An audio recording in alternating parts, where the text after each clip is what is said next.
Hi, I'm MC Keegan Eyre from the Frederick County Council of Frederick County, Maryland. I'd like to welcome you to the Maryland Association of Counties Conduit Street Podcast, featuring in-depth interviews and discussions with state and county leaders on the issues and policies that affect us all.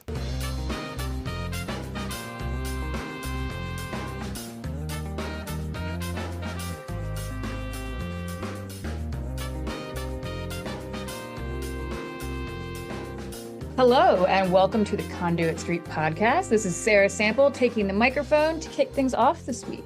And what a glorious week it is. The legislative session has ended, and joining me to celebrate as well as break down a few major topics is my fearless colleague and fellow Associate Policy Director, Dominic Butchko. Welcome, Dom. How you feeling? Wow, what a session. This year was so wild that Kevin and Michael decided to leave for Guam early. God, and I don't blame them. And what about you, Sarah? Your second session is under your belt. How are you feeling? I mean, I feel pretty good, and this is my second one. And, you're just way more integrated. You are talking to so many more people know who you are. So it's a lot of moving pieces and a lot of balls to keep in the air, and everyone is working so hard. And it was a cool year compared to last year, just because of how different it was in terms of feeling like your pulse, your finger really is on the pulse of the stuff that you want it to be on. And so I thought that was really exciting from my perspective. But what about you? How did it feel for you? Same. Every year just gets better with more challenges. I think this was my first year where the budget was an issue. We had federal money my first two, so that was new. Big difference. Yeah, but I gotta say, great experience overall, and I'm happy to be doing good work for the residents of Maryland. Well, right on. And honestly, because of how much work it takes and how much stress it is and density for everyone, I am so excited about today's topic because we're going to talk about so many of the victories and really how that effort pays off. So for our audience members, Dom and I are going to take you on an exhilarating, rapid round ride through some, but not all. God, covering all would be like 7 different podcasts, but some of the major victories from our portfolios now that session is over. So she said it. It's going to be a rapid round of happiness and harmony from the 2024 legislative session. Nothing but big old bear hugs. How fun is that? All right, so let's get straight into it. So let's dive into a victory in a couple different subjects. So, Dom, housing. What happened? I know this was a major subject area for this year and multiple years, definitely years in the past too, but this was going to be the session of housing. So tell us a little bit about how it went from the MACo perspective. Yeah, so to table set a little bit for everybody, I think for, the majority of 2023, there was a lot of talk and buildup that the 2024 session was going to be the session of housing. We were seeing other states like, California and Oregon, but mostly blue jurisdictions, but also red jurisdictions like Montana and even Vermont, which is purple, doing a lot of stuff on housing. And so we knew that was going to come to Maryland. I think it was starting in August or September. We had a ton of engagement with the Department of Housing and Community Development on a potential governor's package. I think this year really did it did lead up to the hype. It did. We thought it was going to be big, and it delivered. So MACo, as an organization, supported something on the order of 20 or so housing bills, which is huge. We were getting our toe into housing last year, but this year we really brought it, including making housing an initiative of our own and having our own bill. So there's 3 bills I want to talk to you about. First, let's just talk about the biggest one of the session, the governor's housing bill. Now, he had 3 of them. We're going to talk specifically about his land use bill. House Bill 538, Senate Bill 484. This was really a massive collaborative effort. And I have to say, big shout out to the governor's office and DHCD. Round of applause. They worked with so many stakeholders. They engaged with MACo and MML first and foremost, but all of the perspectives that they had to balance. I really think at the end of the day, we have a piece of legislation that is going to make a difference for Marylanders, that balances local consideration, but addresses the, urgency of the moment. I also want to take a second too on the governor's housing bill. I have to give a special shout out to our friend from Baltimore County, Milana. Milana works for their Department of Housing and Community Development and has just been by my side the entire time and has really fought to make sure that, local concerns are addressed, but also that we have legislation that meets the urgency. In addition to that bill, I want to talk about House Bill 2, Senate Bill 138. And so this bill is going to be really interesting for policy nerds interested in housing and different tools that you can use.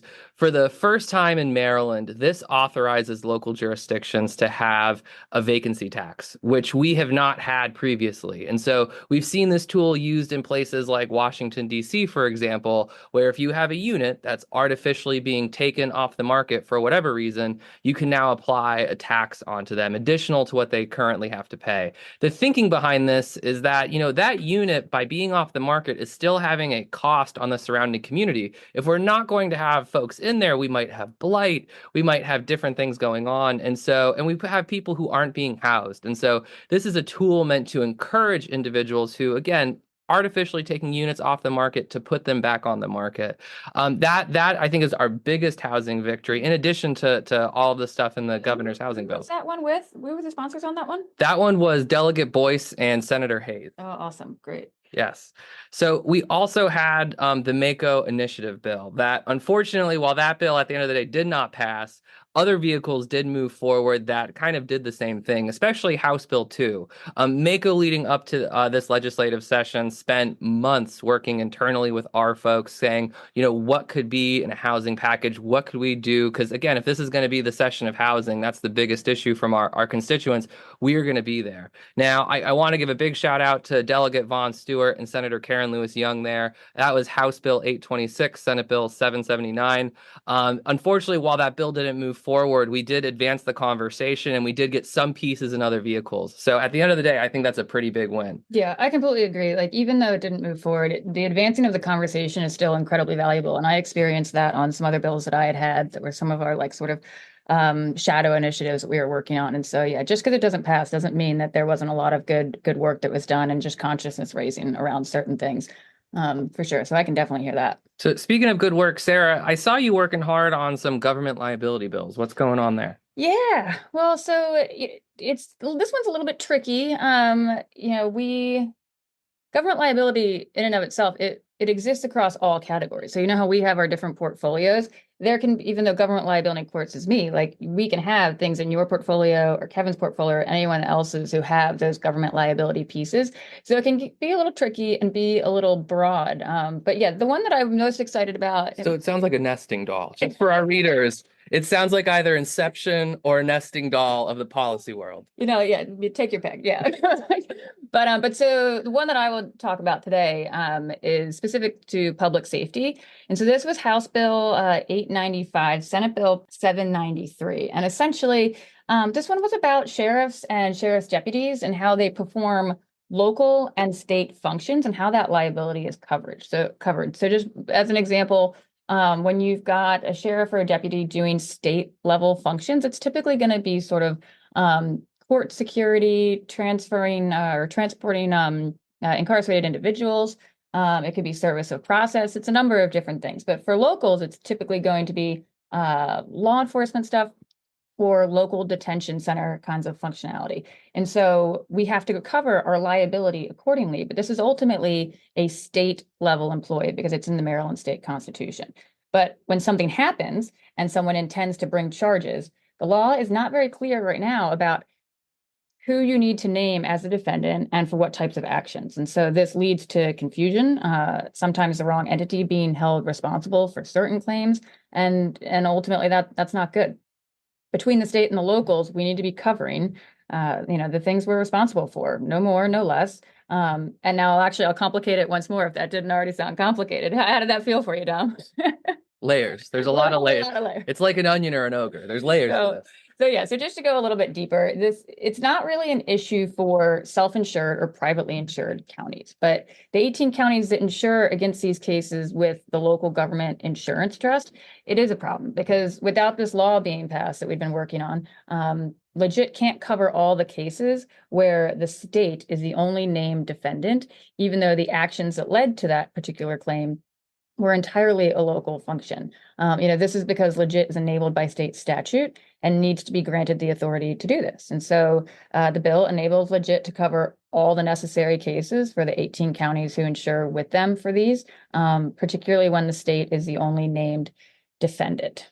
And it went well, or was this a massive fight? No, I mean, it went perfect. It went as perfect as it could, because this is an issue that came up, back in April and was brought to our attention. And so we worked really hard in the interim with the stakeholders, which, the local counties, local government insurance trust, and the Office of the Attorney General, and specifically the assistant AGs that work for the Treasury. So we worked on it in the initiative. We found, or in the interim, and we found really great sponsors. We had Delegate Embry and Senator West that were able to carry this for us. And they're both such powerful and strong legal minds that it was just as complicated as it can sound. Like, they really helped us in terms of framing it so that everyone understood it. And the work that we did in the interim, we really wanted to make sure by the time we got to the General Assembly, this problem that we needed to sort out wasn't going to lead to more infighting at the table and taking up hearing time and voting session time.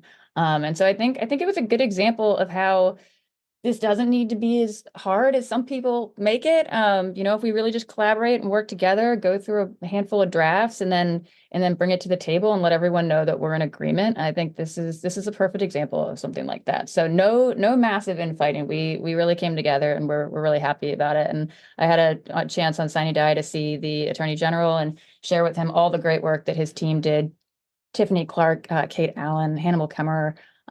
They just were all so great to work with. And then certainly all of our locals that we collaborate with to get, the information that we need from the ground. So look at all that county love. You did such a good job. The county state love, like coming together to make things more efficient. That's really, what we want to be doing for sure. But so, by the way, what was the deal with Forest Con? Last year, your nickname around the office, am I remembering this right? Your nickname around the office became Lorax. And it kind of seemed like you wanted this to be part 2 of your Lorax nickname situation. Oh, this is I guess the best sequel ever. I don't know. So to give everyone a refresher of what we're talking about, last year we had a massive update to the Forest Conservation Act. It was decades since the last time we did it. It was a really big deal. MACo is heavily involved, and this bill came from Senator Elfreth and Delegate Love. This year, 2024, we're expecting to see a lot of that start to be implemented. And we were hearing from some of our county folks, we were hearing some of our partners in the state, that there were just certain deadlines that we were not going to be able to meet.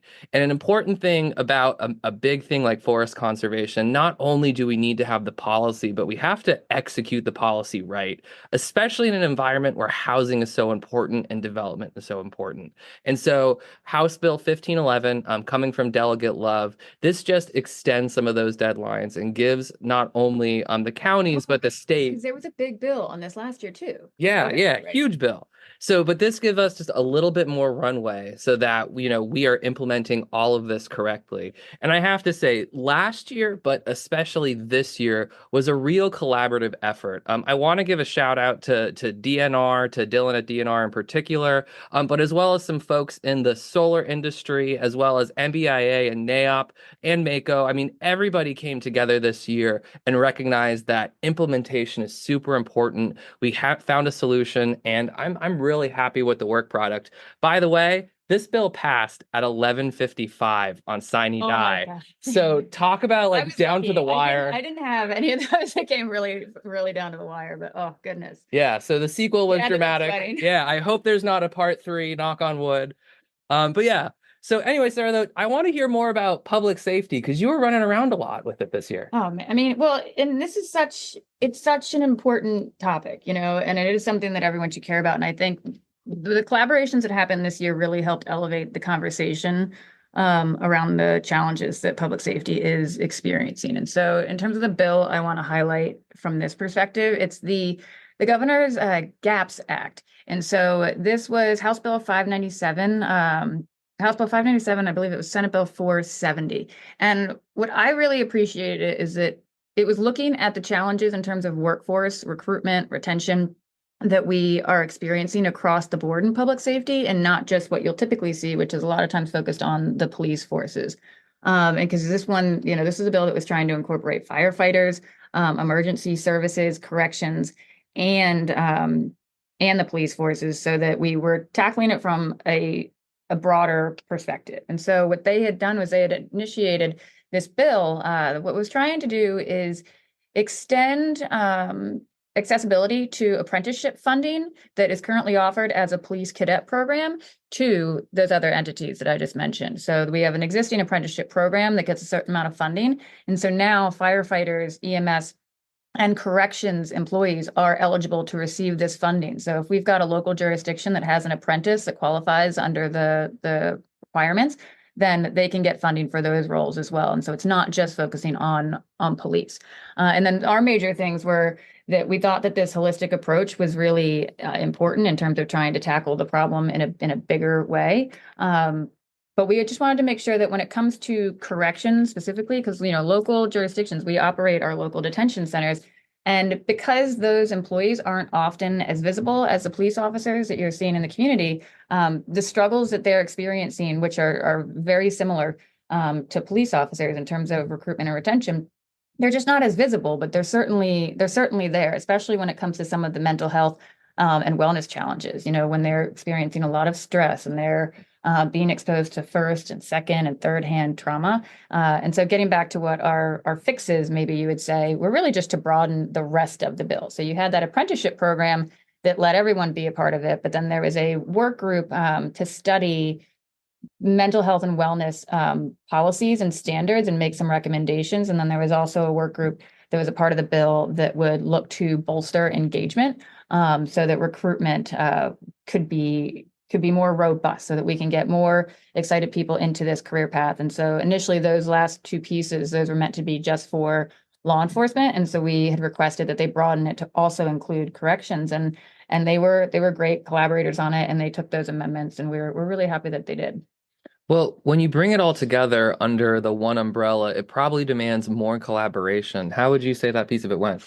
I think it went great. It was I was really happy to see that across a number of different initiatives that came out of the governor's office. I'll talk about another one here shortly, but for this one, having someone who's going to corral all the stakeholders and do it in an effective way, I think is really important. And so Miles Hicks was in the governor's office, and he really pulled it all together. The chiefs and sheriffs, the EMS groups, the firefighters, corrections, and the stakeholder collaboration.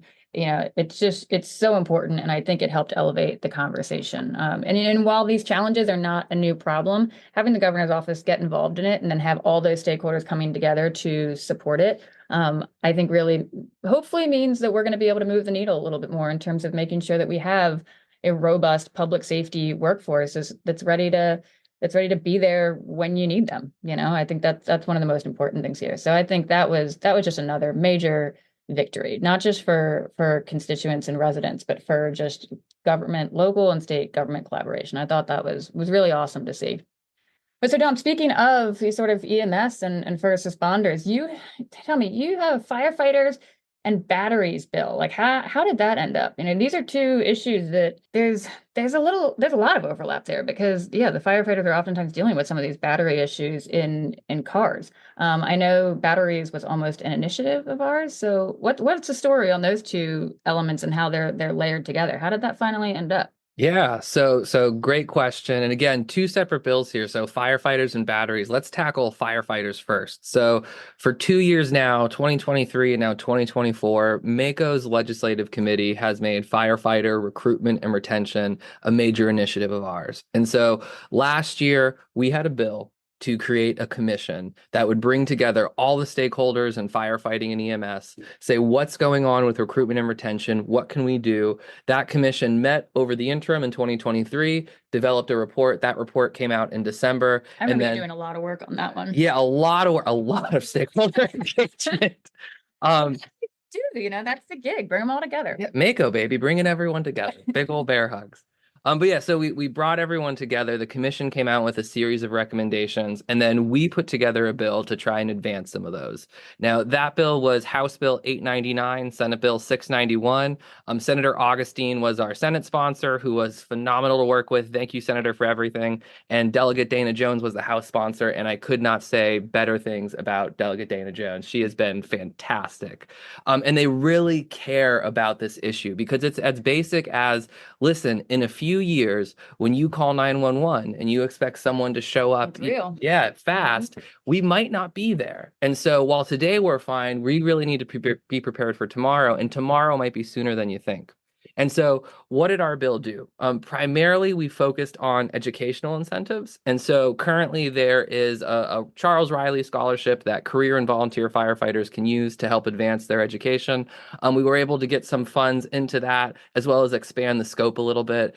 We also tried to get some more conversation around healthcare and childcare. Unfortunately, those portions of our bill did not advance, but they're going to be conversations that we're going to have to talk about. I think the biggest thing for firefighters that no one brings up is that it's really a changing workforce landscape. Right now, everything is focused a lot on white collar and college degrees and office work, and firefighting is just different. Not to mention, this core piece of our public safety infrastructure was built around volunteers for years. And so as the world is changing, as our lives and social structures change, people aren't volunteering as much. Well, and some of their challenges are changing pretty aggressively. I mean, what about batteries? Didn't that blow up this year? And I mean, some of the things that I spoke with some of the firefighters about, like the way that they're having to try and deal with these batteries that are so, like when they catch on fire, the lithium batteries, and you can't put them out. Like, tell me what happened with that. The batteries, I think I know, is a big deal and definitely related to these firefighter situations. Yeah, so the battery bill and batteries in general, let's just say, I think are going to be one of the biggest issues of our time and are going to continue.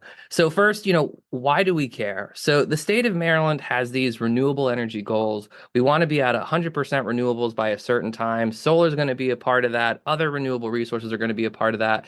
And a piece of it is, for a solar panel, for example, you're not going to be able to get the sun all the time. Or for wind, you're not going to have the wind blowing all the time. And so you're going to need batteries in order to store the energy. But it's not only a utility issue. Batteries in your phone, batteries in your car, like literally these things are everywhere. And it turns out, wait for it, they're a fire hazard. And so there's all of these questions around if we are going to have these batteries being a bigger and bigger part of our lives in everything, again, from our pockets to keeping our lights on, what are we going to do about it? And particularly, there's a lot of questions around lithium-ion batteries. Lithium-ion batteries are going to be a massive piece of our future infrastructure, but we have to make sure that we have the proper safety around them. And so we put together a bill with Delegate Love and Senator Gallion. This bill was very close to actually being part of one of our initiatives this year, and it missed it by a hair. That being said, we were hearing from our members universally that this was an issue that we needed to advance, and so we did. And so House Bill 468, Senate Bill 532 creates a commission to advance lithium-ion battery safety in Maryland. Now, I know some of our Annapolis folks are just rolled their eyes when they heard the word commission. And so I want to say this bill is a little different, not only because, again, like the firefighters, we're bringing all the stakeholders together, but we are going to see action from this very quickly. Well, that's how it starts. That's how meaningful action starts. Yes. So it's not always about that. Exactly. And the biggest thing is the Public Service Commission right now. So they are engaged with us. They actually asked for seats on this commission, and they're going through similar questions right now and are updating certain standards for batteries. They're planning on using the work of this commission to advance their work and to have a more robust safety element. Not to mention legislation and other, like Prince George's County right now is looking at battery safety. I know Montgomery County is as well, and some of our other jurisdictions. I mean, this is big from, how are we going to keep hospitals on to our recycling plant? And if someone throws an old phone into the trash can and then all of a sudden the landfill incinerates and is up in fire, it's a big issue for everybody. Yeah, well, it's nice to hear that many people from different categories are getting involved, because it really can help combat that silo effect where everyone's sort of trying to work on this thing in their own little silo, and this actually helps broaden that a little bit so that it's good work that can be done well, that goes further. And I think that's really valuable. Yeah, so this is a really big public safety and public health issue. And speaking of public health, Sarah, what is your last win? I hear something's going on in that category. Well, there was a lot in public health this year, but I would say one of the biggest things, and honestly, this is a pretty easy one in terms of all the things that we were discussing, is the assisted outpatient treatment bill that came from the governor's office. And this is one that involves a lot of different sort of local government agencies when it comes to trying to resolve this issue of individuals with severe and persistent mental illness, unfortunately ending up in hospitals and ending up in detention centers when they really should be getting the care and the treatment that they deserve somewhere else. And actually, I think last year when we did this podcast, it got close to passing. This was a bill. It wasn't a governor's initiative, but it was something that the way most people talk about it is that we are, we would be if passing it this year, we're now the 49th state to pass this. And usually you hear in Maryland that we're trying to be out in front on stuff. And this is something where we've taken a lot of time to consider it and I think do it right. But essentially, to tell you the bill numbers, so it's the assisted outpatient treatment bill from the governor's office, House Bill 576, Senate Bill 453. And essentially what it is it's court-ordered treatment. So it's essentially helping people who have a difficult time accessing the treatment they need to manage their severe and persistent mental illness. It's a sort of like a black robe effect. It's court-ordered treatment that you have to comply with whatever your treatment plan is. And just from saying that, you can understand that there are a lot of different entities that are coming into this. You've got your local behavioral health authorities, you've got the local circuit courts, you've got the Maryland Department of Health, you've got core service agencies. It's a lot of people that are coming together to make sure that these individuals get their services and their treatment that they need. But it's also keeping them from ending up, like I said before, in a local detention center or, in a hospital setting, an emergency room type setting where they're really not able to get the care they need there either. And it's depleting resources in those settings that are meant to be used for something else, and it's not serving their needs. And so that I was really, really happy to see that pass. And I know, in terms of the stakeholders and the people that collaborated on this, this is something that was really important to our health officers, to the chiefs and sheriffs, to the MCAA, which is the local detention center leaders, and everyone at the Maryland Department of Health, like with Marie Grant, Secretary Herrera Scott. There was just a lot of engagement on this one and commitment to really get it over the line, to make sure that we're finding avenues to get these individuals the treatment that they need, rather than, unfortunately having them end up like they do time and time again in a situation that doesn't meet their needs, and in some ways can exacerbate them, like in an emergency room or a detention center. So that, I know I start to get a little bit sappy when I talk about this one, but this is it's so important that this one passed, which is why I'm so happy to be talking about it again this year in this setting, our post-session podcast, and saying that it passed. So I think that's really great. I don't know about you, Sarah, but it felt like it was one hell of a session this year. The victory, actually doing the victory tour makes me be like, oh man, there was a lot of good stuff that came out of this, because sometimes the heavier things or the more difficult things really can weigh you down rather than the positive things. And so it's nice to go through some of the ones that really are going to make a difference and made it through. And so our listeners, remember, this is the limited victory tour. This is the Spark Note. God. So be sure to check out the Conduit Street blog so that you can see just how fantastic we really are. So now that session is over, I know I'm thinking I'm coming out of the fog. It's only Wednesday. Yeah. It's only been like 36, 48 hours.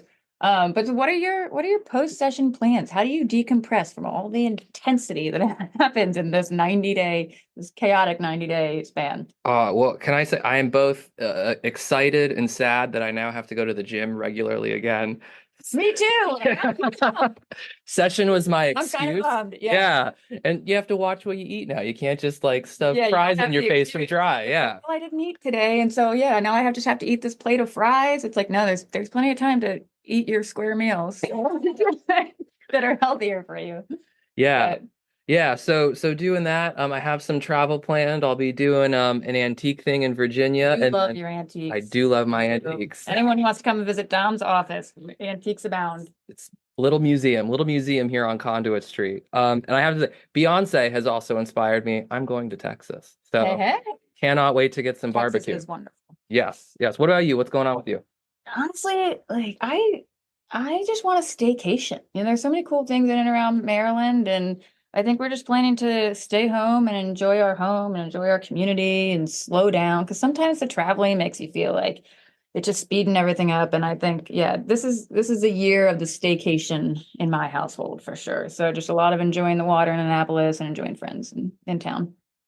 Awesome. Well, speaking of summer plans and things like that, one of the things people always ask us is, what do you do in the interim? And we plan so many events here at MACo on behalf of our members and other stakeholders. And so we are just diving full force into summer conference planning. Woohoo! Summer conference! Which is great. MACo Con.